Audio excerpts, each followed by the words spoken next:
এই যে 1924 থেকে 2024 একটি কালো অধ্যায় ছিল, সেই কালো অধ্যায়টি পৃথিবীর বুক থেকে, বাংলাদেশের বুক থেকে বিদায় হওয়ার সকল আয়োজন আকাশ থেকে, জমিন থেকে আল্লাহ করে দিয়েছেন। সেজন্য আবার দেশে ঢুকেছি আলহামদুলিল্লাহ। এবার ওয়াজ করার জন্য ঢুকে নাই, শাসন করার জন্য ঢুকেছি। এবার রাজনীতি করার জন্য ঢুকেছি, এবার রাজনীতি শেখাবার জন্য ঢুকেছি ইনশাআল্লাহ। আলেমরাই এখন রাজনীতি শেখাবে, আলেমরাই অর্ধ পৃথিবীর মুসলিম জাহান জয় করার নায়ক জয় করে দিয়েছেন। সাহাবায়ে কেরাম অর্ধ পৃথিবী জয় করে দিয়েছেন, তারা সব ওলামা, সব কি ওলামা। জালিমের শাসন শেষ, আলিমের শাসন শুরু হবে। জালিমের শাসন শেষ, আলিমের শাসন শুরু হবে। দাজ্জালের বিশাল বাহিনী, আপনারা বিশ্বাস করবেন সকাল সন্ধ্যা লড়াই করি। যেহেতু দাজ্জালের মা বাবার একজন জিন, ও জিন জাতি দিয়ে আমাদেরকে আক্রমণ করে, আমরা প্রতিহত করি। আমরা প্রতিহত করে আকাশের বন্ধু দিয়া। তবে ঈমানদার জিনেদের বিশাল এক গোষ্ঠী আছে আমাদের সাথে। আমি যখন জেলখানায় গিয়েছিলাম, ইয়ামান থেকে, মিশর থেকে, ইন্ডিয়া থেকে জিনদের তাবলিগি জামাত এসেছিল আমার কাছে। তারা এসে, আমি জেলের যে রুমে থেকেছি সেখানে ঘোড়ার ছবি এঁকে আমাকে বোঝাতো যে আমরা আছি, হাতির ছবি এঁকে দেখাইতো, উটের ছবি, খচ্চরের ছবি, গাধার ছবি, এই যে আমরা আছি। শয়তান যেগুলি হিন্দু, খ্রিস্টান, বৌদ্ধ জিন, ওগুলি আমার বিরুদ্ধে ছিল, আর যারা মুসলিম আল্লাহওয়ালা জিন ওগুলি পক্ষে ছিল। দুই পার্টির লড়াই দেখতাম আমি। তা আমিও লড়াইতে যোগ দিতাম। কাতারে গিয়ে আরো মারাত্মক সমস্যায় পড়লাম। যেদিন গিয়েছি সেই দিন রাত থেকে লড়াই, কারণ পাহাড়ে আরব সাগরের পাশে তো দাজ্জাল। আমি সারাটা জীবন দাজ্জালের বিরুদ্ধে ওয়াজ করতাম, ঠিক না? আমার পরিচয়টা তো ছিল কিয়ামত নিয়া আমি ওয়াজ করি, এটা দাজ্জালের কাছে রিপোর্ট আছে। এখন আর ওয়াজ করি না, এখন ফাইট, কারণ সময় ঘনাইছে। কথা আন্দাজে বলি না, আন্দাজে বলি না। গোটা বাংলাদেশ একদিন জামিয়া কাসিমিয়াকে স্মরণ করবে ইনশাআল্লাহ। সামনে সেই দিন আসতেছে। এখান থেকে বাংলাদেশ রক্ষার আমি গতকাল নরসিংদী মাধবদীতে ঘোষণা দিয়েছিলাম মজনু ফোর্স। কি ফোর্স? মজনু ফোর্স।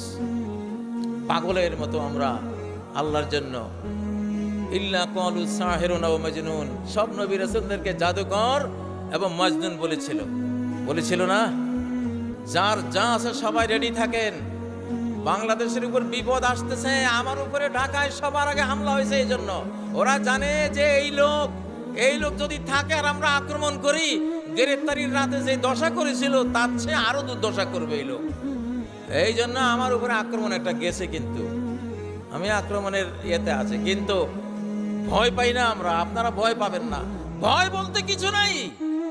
ভয় সবটুকু জমা দিবেন আল্লাহকে, ভয় জমা দিবেন আল্লাহর কাছে। হে শয়তান, হে দুনিয়ার তাগুতরা, তোদেরকে ভয় করার মতো ভয়ের কোনো কণাও অন্তরে রাখি নাই। ভয় করবো কেমনে তোদেরকে? ঠিক নয় কি? وَكَيْفَ أَخَافُ مَا أَشْرَكْتُمْ, তোমরা যেসব দেবদেবীকে আল্লাহর শরীক বানাও, এগুলোরে কেমনে ডরাইতাম আমারে শিখাও। ভয় আসে না তো। ইব্রাহিম আলাইহিস সালাম বলতেছেন আমি ভয় কেমনে করব? উল্টো উনি কুরআন নিয়ে ওদেরকে একেবারে সাবাড় করে দিলেন। ঠিক নয় কি? আপনারা আমার কথা সবাই কিন্তু এখন বুঝেন নাই, আমি জানি, বুঝতেছি সবাই বুঝেন নাই। 2024 সালটা কি সাল? তাজদিদি সাল, ইসলামের সাল। এটা আল্লাহ ঘটাইছেন, আপনারা না। 2024-এর 5ই আগস্ট আপনারা ঘটান নাই, আপনারা পারতেন না, আকাশ থেকে আল্লাহ ঘটাইছেন। ওনার ওয়াদা ছিল 100 বছর যদি ইসলামী খেলাফত হারিয়ে যায় 100 বছর পরে আমি তুলে আনবো। আরবি 100 বছর শেষ হয়েছিল 2021-এ, আফগানিস্তানে তুলে আনছেন। আর ইংরেজি 100 বছর শেষ হয়েছে 24-এ, বাংলাদেশে তুলে এনেছেন। আমি বহুদিন আগে থেকে বুঝতাম আল্লাহ একাই একক বেজোড়, আর সবকিছু জোড় জোড় থাকে, সবকিছু কি জোড় থাকে।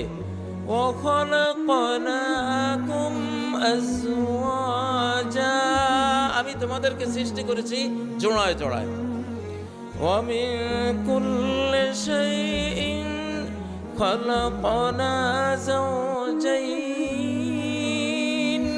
প্রত্যেকটা জিনিসের মধ্যে আমি জোড়া বানিয়েছি। তাহলে মুসলমান কোন দেশে যদি ইসলামী হুকুমত আসে, ইমারত আসে, এটার একটা জোড়া থাকবে না? এই আফগানিস্তানের জোড়া কোনটা? বাংলাদেশ। আরে মিয়া, তকবির না দিলে কেমনে পাইবা তোমরা? 2024-এর আগ পর্যন্ত তোমরা যারা রাজনীতি করেছ, এখন স্টপ, থামো। রাজনীতি আমাদের করতে দাও, আমাদের করতে দাও। রাজ্জাকের রাজনীতি করতে দাও, খাওয়ানে ওয়ালার রাজনীতি করতে দাও, রিজিক দাতার রাজনীতি করতে দাও। তোমরা তো বাংলাদেশকে লেবারের বাংলাদেশ বানিয়েছো। বিদেশে গেলে দেখি খালি সুইপারি করে আর লেবারি করে, ঠিক না? আমরা জমিদারের বাংলাদেশ করবো ইনশাআল্লাহ, জমিদারের বাংলাদেশ। এই দেশে আমেরিকানরা এসে চাকরি করতে হবে ইনশাআল্লাহ, ইউরোপ থেকে আসবে চাকরি করার জন্যে।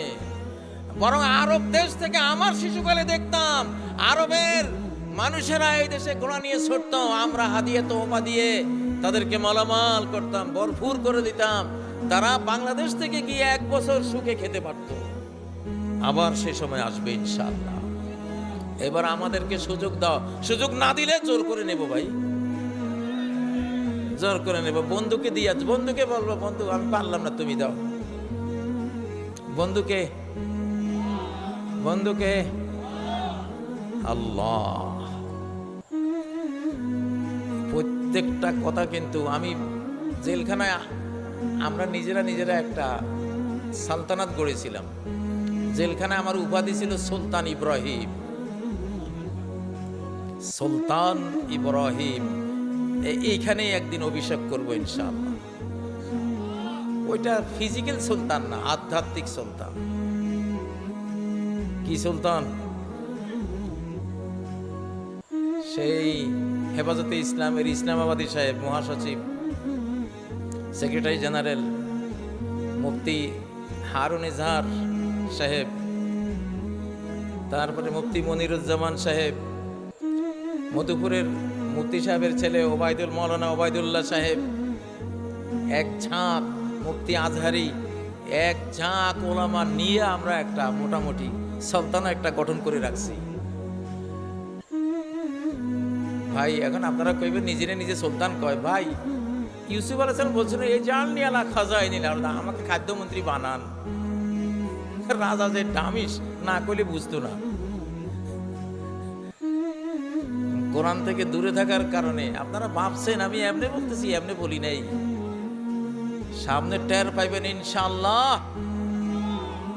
একটা এই কথার ভিতরে কত হাজার কোটি নিউক্লিয়ার বোমের ক্ষমতা লুকিয়ে আছে, সামনে টের পাবেন। আমরা গোটা বিশ্বে কোন শক্তিকে আর মাথা ছাড়া দিয়ে উঠতে দেব না ইনশাআল্লাহ। অজানা কারণে থেমে যাবে,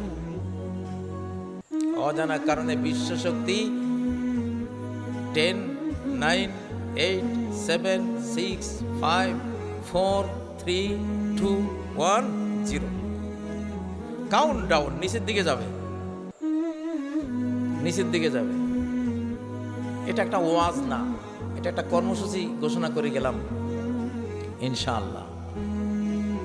কথাগুলি খুব রহস্যময়, তো আমি খুব ইমোশনাল মানুষ। আমার ইমোশনাল যখন আমি হই, তখন এই পৃথিবীর আমার সামনে কি 100 কোটি মানুষ না 500 কোটি মানুষ না বিমান, কামান না নিউক্লিয়ার বোম আমার হিসাবে থাকে না। এই আবুল কালামদেরকে নিয়ে 1991-তে না তাসলিমা নাসরিন বিরোধী বেলানগরে, তাসলিমা নাসরিন বিরোধী 91-তে না, সেই মিছিলে ওই যে কারখানার ভিতর থেকে আমাদেরকে আক্রমণ করেছিল রামদা, বললম, কিরিজ, বিভিন্ন কিছু নিয়ে। সেদিন মিছিলের দায়িত্বে আমি ছিলাম, মিছিলের দায়িত্বটা আমার। তখন আমি স্বরাষ্ট্রমন্ত্রী জামিয়া কাসেমিয়ার, হোস্টেল সুপার। স্বরাষ্ট্রমন্ত্রী মানে কি? Hostel super.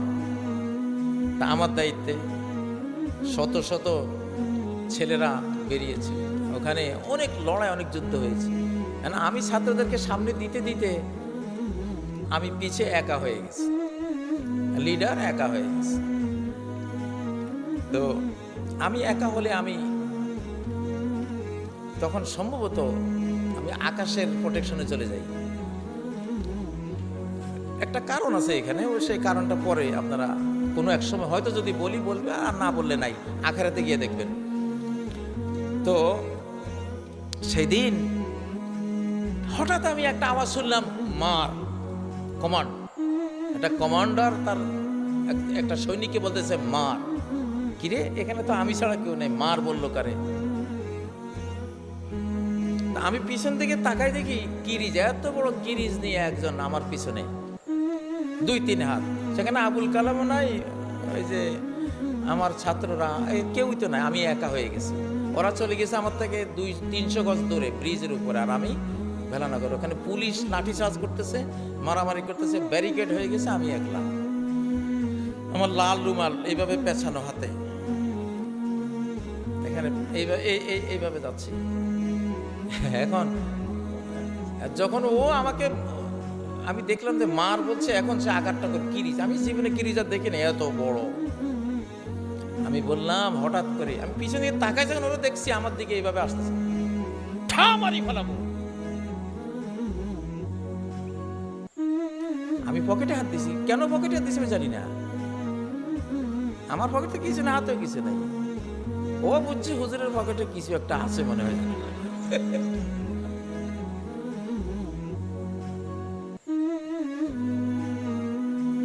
এরকম ঘটনাই নরসিংদীতে বহু ইয়েতে অনেকবার ঘটেছে। তো যাই হোক, আমরা যারা আল্লাহর কাজ করি, আমরা আকাশের প্রোটেকশনে চলি, আকাশের প্রটোকলে চলি ইনশাআল্লাহ। আল্লাহ এতদিন তিনি শহীদ হতে দিয়েছেন, ফাঁসিতে ঝুলতে দিয়েছেন, মরতে দিয়েছেন, কারাগারে পচতে দিয়েছেন। এটা ওনার, এটা ভালো লাগে, উনি এইভাবে এক দলকে ওনার কাছে নেন। কিন্তু যখন যুগ পাল্টে আল্লাহর যুগ শুরু হয়, তখন ওই সুযোগগুলি আর আসে না। এখন আর সেই সুযোগটা নাই ইনশাআল্লাহ। এখন কেউ মারতে আসলে মারা পড়বে, যারা মারতে আসবে তারা মারা পড়বে ইনশাআল্লাহ। হাড্ডাহাড্ডি লড়াই চলবে। কারণ এখন কার যুগ? শাহানশাহর যুগ, রাজাদিরাজের যুগ, আল্লাহর যুগ। আল্লাহর যুগ যখন শুরু হয়, তখন এই শক্তির সামনে যারাই আসে তাসের ঘরের মতো উড়ে চলে যায়। টিকে না, টিকবে না ইনশাআল্লাহ। এই জন্য বাংলাদেশের জনগণ, আমরা আপনাদের ভালোবাসি। আমাদের এক এক ওয়াজ মাহফিলে 10, 20, 15, 25 লক্ষ আপনারা যান। ঠিক ঠিক না? ঠিক না? আলহামদুলিল্লাহ। আজহারি ভাইকে বাংলাদেশে আমি তো এনেছি। আজহারি আমি নাই, আজহারিও নাই। এই কাজই না থাকলে আজহারি থাকতে পারবে না, থাকবে না। আজহারি সাহেব একবার আসছিল, বাংলাদেশে আসছিল, মাসখানিক থেকে চলে গেছে। তখন আমি দুবাই, আমি খবর পেয়েছি উনি আসছিল। কিন্তু কাজী ছাড়া আজহারি থাকবে না, থাকতে পারবে না।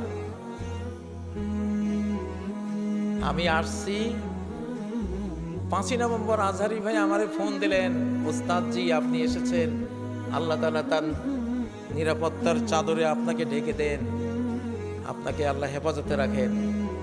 সে আমার বক্তৃতা শুনতেছিল। আমি তো,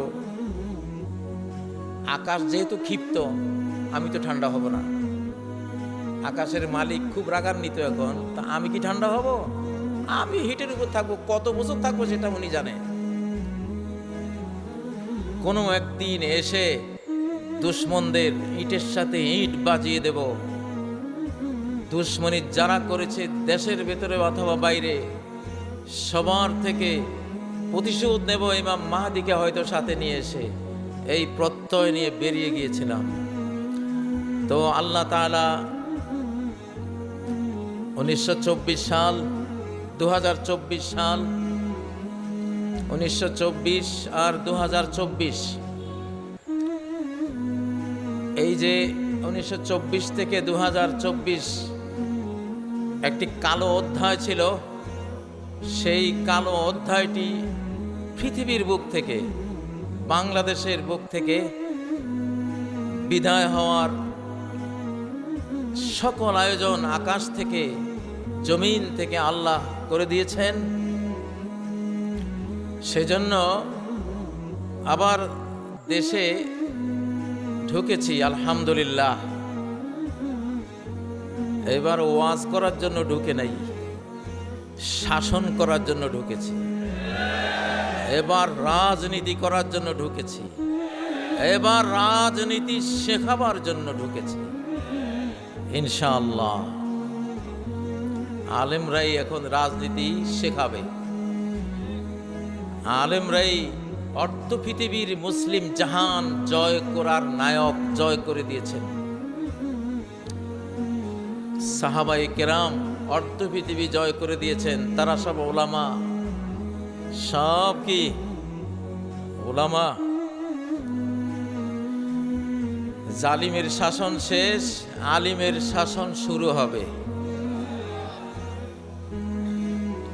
জালিমের শাসন শেষ, আলিমের শাসন শুরু হবে। কারো এখানে মনক্ষুণ্ণ হওয়ার কিছু নেই। যেই কোনো মুসলিমই তিনি ইলম চর্চা করে আলেম হয়ে যেতে পারে। কোরআন হাদিস চর্চা করে তিনি আলেম জ্ঞানী হয়ে যেতে পারেন। 2024-এ সবকিছু পাল্টে গেছে। এটা একটি তাজদিদি সন, মুজাদ্দিদি সন, সংস্কারের সন। গোটা বিশ্বকে বদলে দেওয়ার একটি সন, একটি শান। সাধারণ বিষয় না, 2024 সাধারণ বিষয় না। ইন্নাল্লাহা ইয়াবআসু লিহাযিহিল উম্মাহ আলা রা'সি কুল্লি মিআতি সানাতিন মান ইউজাদ্দিদু লাহা দীনাহা। আল্লাহ তাআলা এই উম্মতের প্রতি 100 বছরের মাথায় এমন ব্যক্তিবর্গকে পাঠাবেন যারা এই উম্মতের জন্য ইসলামকে রিনিউ করে দেবে, তাজদীদ করে দেবে, নবায়ন করে দেবে। বিশ্বের সাথে কোরআন কিভাবে ম্যাচিং করে, হাদিস কিভাবে ম্যাচিং করে, ইসলাম কিভাবে চিরসবুজ চির নতুন হয়ে মডার্ন থাকে, চির আধুনিক থাকে, এই ম্যাচিংয়ের কাজটা প্রতি 100 বছরের মাথায় আল্লাহর পক্ষ থেকে প্রেরিত একদল উম্মতে মুহাম্মাদিয়ার সদস্যরা করে দেবে। সেই কাজটি বাংলাদেশে সংগঠিত হয়েছে 2024 সালে। সাধারণ সাল না, এটি আল্লাহর সাল। কার সাল? আল্লাহর সাল। وأرسل عليهم طيرا أبابيل। আল্লাহ যখন মুহাম্মদ সাল্লাল্লাহু আলাইহি সাল্লাম আসবেন, প্রস্তুতি নিচ্ছে আকাশ, প্রস্তুতি নিচ্ছে জমিন, তখন নবী বিরোধী একটা শক্তি এসে কাবা ধ্বংস করার উপক্রম করেছিল। আল্লাহ ঝাঁকে ঝাঁকে পাখি দিয়ে তাদেরকে ইতিহাস বানিয়ে দিলেন। ঠিক নয় কি? বাংলাদেশেও 2024-এ এমনটি হয়েছিল। এক বিশাল আব্রাহা বাহিনী, হস্তি বাহিনী, অত্যাধুনিক সকল মারণাস্ত্র নিয়ে রাষ্ট্রকে দুর্বৃত্ত বানিয়ে সমস্ত রাষ্ট্রীয় বাহিনীগুলোকে খুনি বাহিনী বানিয়ে রাষ্ট্রের যেসব অস্ত্র শস্ত্র রাষ্ট্র রক্ষার জন্য বহিঃশত্রুদের বিরুদ্ধে লড়াইয়ের উদ্দেশ্যে কেনা হয়েছে, সেসব অস্ত্রের ব্যারেল ঘুরিয়ে দিয়েছিল এই দেশের বাংলাদেশের দামাল ছেলেদের বুকের দিকে, ঠিক নয় কি? সেই আব্রাহা বাহিনী, হস্তি বাহিনী আমরা দেখলাম 1450 বছর পরে আরেক হস্তি বাহিনীর পতন কিভাবে হয়েছে এই বাংলাদেশের বুকে। আলহামদুলিল্লাহ আমরা দেখেছি তো প্রিয় ভাইয়েরা। 2024-এর আগের রাজনীতি আজকে অচল। অনেকের খারাপ লাগতেছে আমি জানি, আমার কিছু করার নাই, আমি জানি এটা অচল। আইয়ুব খানেরও অচল পয়সা। 24-এর আগের রাজনীতিগুলি এখন কি? আইয়ুব খানের অচল পয়সা, চলবে না। তাজদীদ যখন আল্লাহ করেন, নবায়ন যখন করেন, আগের গুলি সব রহিত হয়ে যায়। তাজদীদি সাল কেমনে? যে হাদিসটি বললাম ইবনে মাজার হাদিস, 100 বছর ইসলামের কোন বিধান, ইসলামের কোন সংবিধান, ইসলামের কোন বাহু, কোন অঙ্গ, কোন বিভাগ সর্বোচ্চ 100 বছর গায়েব থাকতে পারে। 100 বছরের মাথায় আবার জেগে উঠবে।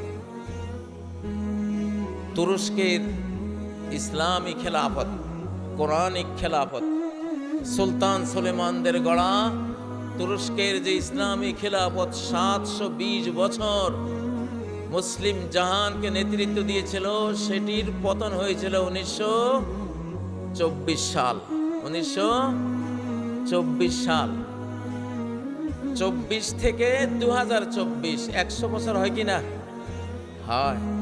তাহলে 100 বছর আগে হারানো খেলাফত, 100 বছর আগে হারানো ইসলামী শাসন ব্যবস্থা, 100 বছর আগে হারানো কোরআনিক সংবিধান অবশ্যই 100 বছর পরে ফেরত আসবেই। সেটা ফেরত এসেছে বাংলাদেশে। লিল্লাহিত তাকবীর। প্রিয় ভাইরা, নতুন বাংলাদেশ, নতুন স্বাধীন বাংলাদেশ, এই নতুন স্বাধীন বাংলাদেশকে কন্ট্রোল করা এইটা যেন তেন বিষয় না, অনেক জটিল, অনেক কুটিল বিষয়।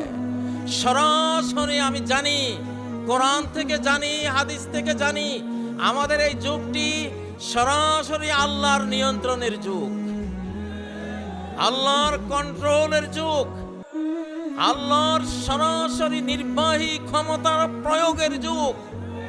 এক্সিকিউটিভ পাওয়ার সরাসরি এখন এই জমিনে বাস্তবায়ন করছেন, করতে থাকবেন সরাসরি রব্বুল আলামিন নিজে। ও ভাইরা, কারণ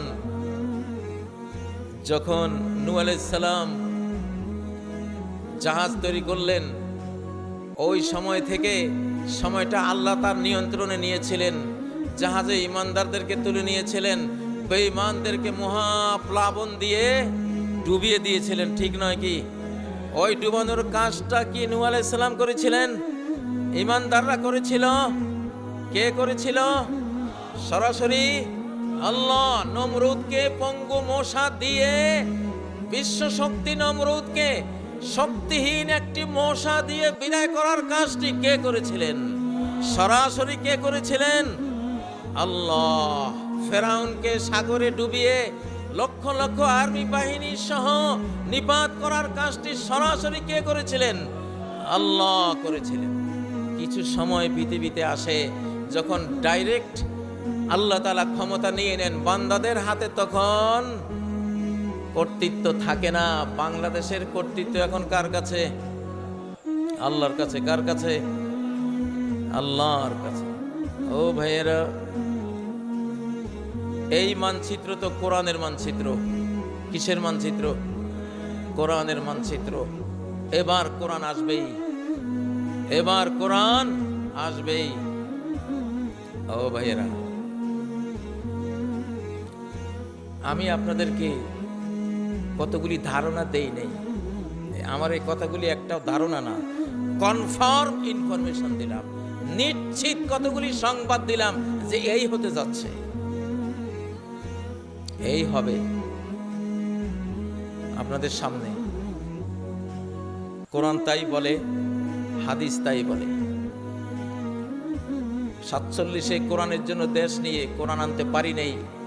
আল্লাহ তাআলা কোরআনওয়ালাদেরকে শেষবার ফেরত দিয়েছেন দেশটা, ঠিক নয় কি? এখন এই গাবগাছতলে স্বদেশ আন্দোলনের সৈনিকরা ব্রিটিশ সৈনিকদের সাথে যুদ্ধ করেছিল এই গাবগাছের নিচে। এই আমার মনে হয় 400 বছর পুরানো গাবগাছ। এখানে বাংলার শারদুলেরা, এটা তখন জঙ্গল ছিল, এখানে সন্ধ্যা অর্থাৎ আসরের পর থেকে এই রাস্তা দিয়ে কেউ হাঁটতো না, এতটা ঘন জঙ্গলে ভরা ছিল। স্বদেশ আন্দোলনের সৈনিকরা এখানে আশ্রয় নিয়েছিল। এইখানে এই গাবগাছতলে ব্রিটিশ সৈনিকদের সাথে যুদ্ধ হয়েছে। আমার একটা অভিলাষ, এই মাদ্রাসা আগামী মুক্তিযুদ্ধের একটি প্রধানতম ঘাঁটি হবে ইনশাআল্লাহ। নরসিংদীর মানুষেরা খুব উজ্জীবনী শক্তি সম্পন্ন, এটা ইবনে বতুতা লিখে গেছেন। এই এলাকার মানুষ, রায়পুরার মানুষ টেটা যেভাবে মারে, টেটা আমি তো দেখে গেছি 30 বছর। আল্লাহু আকবার। এই এলাকার মানুষের যেই সাহস, সারা বাংলাদেশে কোনো জেলখানায় এই দুর্গতি হয় নাই, নরসিংদী জেলখানায় যে দুর্গতি হয়েছে, যে ইতিহাস তৈরি হয়েছে। লাথিমার ভাঙরে তালা, যত সব বন্দিশালায় আগুন জ্বালা, আগুন জ্বালা নাকি, কারারই লৌহ কপাট ভেঙ্গে ফেল, কররে লোফাট রক্ত জমাট, শিকল পূজার পাষাণ বেদী নাকি। ঠিক আছে নরসিংদীর মানুষ, নরসিংদীর মানুষ অহংকার আল্লাহর কাছে ঘৃণিত। অহংকারের হাঁটা আল্লাহ সহ্য করেন না। এক লোক অহংকার বসে হাঁটতেছিল, আল্লাহ জমিনে তলিয়ে দিয়েছেন। কিন্তু রণাঙ্গনে যুদ্ধের পরিস্থিতিতে অহংকারের হাঁটা আল্লাহর কাছে অন্যতম প্রিয়তম একটা হাঁটা। অহংকার, বীরত্ব দেখাবা, আল্লাহ তাআলা বীরত্বকে পছন্দ করেন। নরসিংদীর মানুষের সে বীরত্ব আছে। এখানে আবুল কালাম আছে, জেলের পোড় খাওয়া আবুল কালাম, হাজারো লাখো আবুল কালাম আমরা তৈরি করে দিয়ে গেছি। আবুল কালাম বসে আছে, আমারই ছাত্র। তো এই জামিয়া কাসিমিয়া থেকে একটা অগ্নি স্ফুলিঙ্গ উঠবে, সারা পৃথিবী দেখবে ইনশাআল্লাহ। আমরা ফাইট করছি ভাই, আমরা আধ্যাত্মিক জগৎ থেকে দাজ্জালের সাথে ফাইট লাগাইছি। ওস্তাদ আপনি গিয়েছেন শুনেছি, ভালো লাগছে। আল্লাহ নিরাপত্তার চাদরে ঢেকে দিন। 6 নভেম্বর আমি লিখেছিলাম, প্রিয় আজহারি, আলহামদুলিল্লাহ আমি এসেছি, তোমাকেও আসতে হবে। সাগরে যতই উত্তাল তরঙ্গ থাকুক, 7 সাগরের মাঝিকে তার জাহাজ ভাসাতেই হবে। তো ভাইরা, যে সাইক্লোন বাংলাদেশে ঘুরতেছে, আমাদের আজহারি ভাই চতুর্দিকে লক্ষ লক্ষ জনতা নিয়ে সেই সাইক্লোনের নেতৃত্ব দিচ্ছেন কিনা?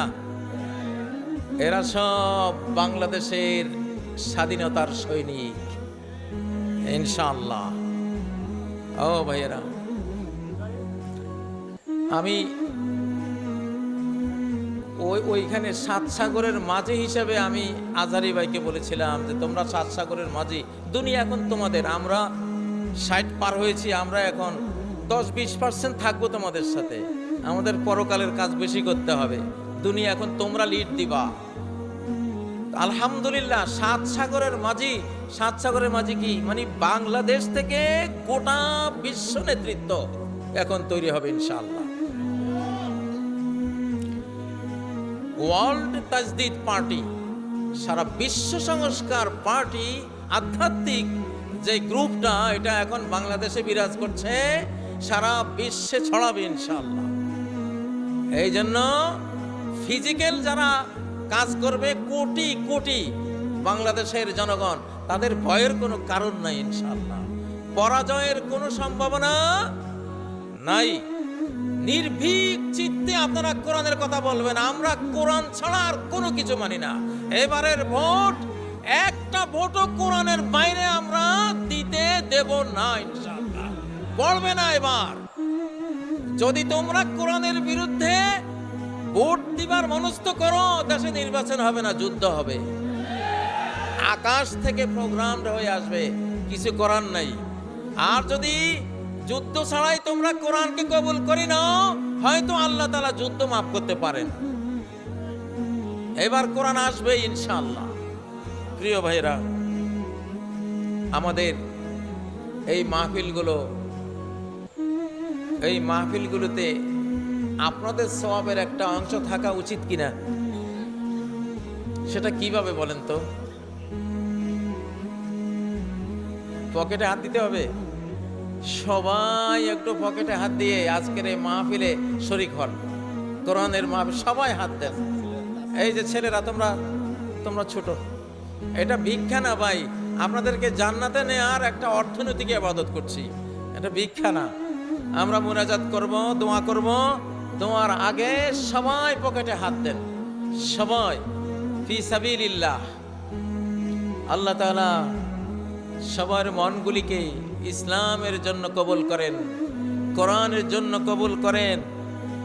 আপনার পক্ষ থেকে আপনাকে সাথে রেখে অনেক অনেক বড় বড় কথা বলেছি। আল্লাহ এই কথাগুলো আপনি কবুল করেন, এই আশাগুলো আপনি মঞ্জুর করেন। আমাদেরকে সব সচক্ষে দেখে যাওয়ার তৌফিক দান করেন। আল্লাহ তাআলা জামিয়া কাসিমিয়া তাওহীদ ও সুন্নাহর প্রতিষ্ঠান, কিয়ামত পর্যন্ত এই প্রতিষ্ঠানকে আপনি চলমান রাখেন, সমৃদ্ধ রাখেন, সজীব রাখেন। প্রিয় ভাইয়েরা, কেউ বঞ্চিত হবেন না, কেউ এই দান থেকে বিরত থাকবেন না। যার যা সামর্থ্য আছে আপনারা, আমরা কালেকশনের বক্তা না, তারপরেও কালেকশন করছি, যেহেতু আবুল কালাম বলেছে যে হুজুর কিছু তো কালেকশন করতে হবে। তো কালেকশনের বক্তারা কিছুক্ষণ হাসিয়ে কাঁদিয়ে অনেক রকম পরিবেশ তৈরি করে পরে তারা পকেটে হাত দেওয়ায়, কিন্তু আমাদের ওইটা অভ্যাস নাই। তো অভ্যাস না থাকলে কি হবে? আপনার ঈমানই যথেষ্ট। আপনার অন্তরে যে দানের মনোবৃত্তি আছে, দানের জন্য সেটুকুই যথেষ্ট হোক, এটা আমরা চাই। সুবহানাল্লাহি ওয়া বিহামদিহি, সুবহানাল্লাহিল আযীম।